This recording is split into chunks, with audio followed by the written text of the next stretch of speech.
मेरो तो गिरधर गोपाल दूसरो न कोई। एक पंडित जी थे। वे रोज घर घर जाकर भागवत गीता का पाठ करते थे। एक दिन उन्हें एक चोर ने पकड़ लिया और कहा, तेरे पास जो कुछ भी है मुझे दे दो। तब पंडित जी बोले कि बेटा, मेरे पास कुछ भी नहीं है। तुम एक काम करना, मैं यही पड़ोस के घर में जाकर भागवत गीता का पाठ करता हूँ। वो यजमान बहुत दानी लोग हैं। जब मैं कथा सुना रहा होऊंगा, तुम उनके घर में जाकर चोरी कर लेना। चोर मान गया। अगले दिन जब पंडित जी कथा सुना रहे थे, तब वो चोर भी वहां आ गया। तब पंडित जी बोले कि यहाँ से मीलों दूर एक गांव है, वृंदावन। वहां पर एक लड़का आता है जिसका नाम कान्हा है। वो हीरो जवाहरातों से लदा रहता है। अगर कोई लूटना चाहता है तो उसको लूटो। वो रोज रात को उस पीपल के पेड़ के नीचे आता है जिसके आसपास बहुत सी झाड़ियां हैं। चोर ने ये सुना और खुशी खुशी वहां से चला गया। वो चोर अपने घर गया और अपनी बीवी से बोला कि आज मैं एक कान्हा नाम के बच्चे को लूटने जा रहा हूँ। मुझे रास्ते में खाने के लिए कुछ बांध कर दे दो। पत्नी ने कुछ सत्तू उसको दे दिया और कहा कि बस यही है जो कुछ भी है। चोर वहां से ये संकल्प लेकर चला कि अब तो मैं उस कान्हा को लूट के ही आऊंगा। वो पैदल ही पैदल टूटे चप्पल में ही वहां से चल पड़ा। रास्ते में कान्हा का नाम लेते हुए वो अगले दिन शाम को वहां पहुंचा, जो जगह उसे पंडित जी ने बताई थी। अब वहां पहुंचकर उसने सोचा कि अगर मैं यही सामने खड़ा हो गया तो बच्चा मुझे देखकर भाग जाएगा, तो मेरा यहाँ आना बेकार हो जाएगा। इसलिए उसने सोचा क्यों न पास वाली झाड़ियों में ही छुप जाऊं। वो जैसे ही झाड़ियों में घुसा, झाड़ियों के कांटे उसे चुभने लगे। उस समय उसके मुंह से एक ही आवाज आई, कान्हा कान्हा। उसका शरीर लहूलुहान हो गया, पर मुंह से सिर्फ यही निकला, कान्हा आ जाओ, कान्हा आ जाओ। अपने भक्त की ऐसी दशा देख के कान्हा जी चल पड़े। तभी रुक्मणी जी बोली कि प्रभु कहाँ जा रहे हो, वो आपको लूट लेगा।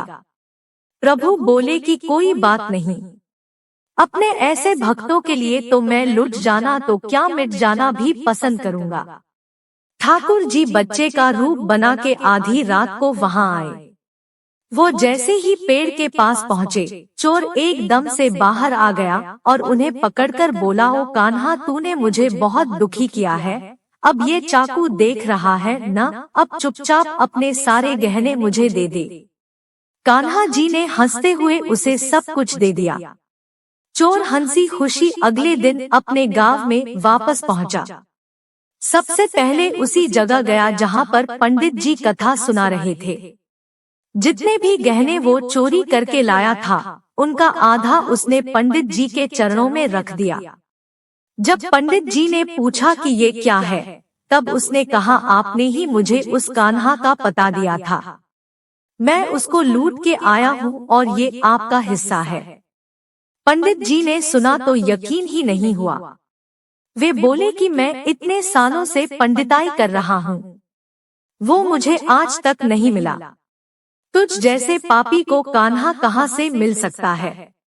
चोर के बार बार कहने पर पंडित जी बोले कि चल, मैं भी चलता हूँ तेरे साथ वहां पर। मुझे भी दिखा कि कान्हा कैसा दिखता है। और वो दोनों चल दिए। चोर ने पंडित जी को कहा कि आओ मेरे साथ यहाँ पे छुप जाओ। दोनों का शरीर लहूलुहान हो गया और मुंह से बस एक ही आवाज निकली, कान्हा कान्हा आ जाओ। ठीक मध्य रात्रि कान्हा जी बच्चे के रूप में फिर वहीं आए। दोनों झाड़ियों से बाहर निकल आए। पंडित जी की आंखों में आंसू थे। वे फूट फूट के रोने लग गए। चोर के चरणों में गिर गए और बोले कि हम जिसे आज तक देखने के लिए तरसते रहे, जो आज तक लोगों को लूटता आया है, तुमने उसे ही लूट लिया। तुम धन्य हो। आज तुम्हारी वजह से मुझे कान्हा के दर्शन हुए हैं। तुम धन्य हो। सीख ऐसा है हमारे कान्हा का प्यार अपने सच्चे भक्तों के लिए। जो उसे सच्चे दिल से पुकारते हैं तो वो भागे भागे चले आते हैं। प्रेम से कहिए श्री राधे। मेरो तो गिरधर गोपाल दूसरो न कोई। तो यह थी आज की कहानी।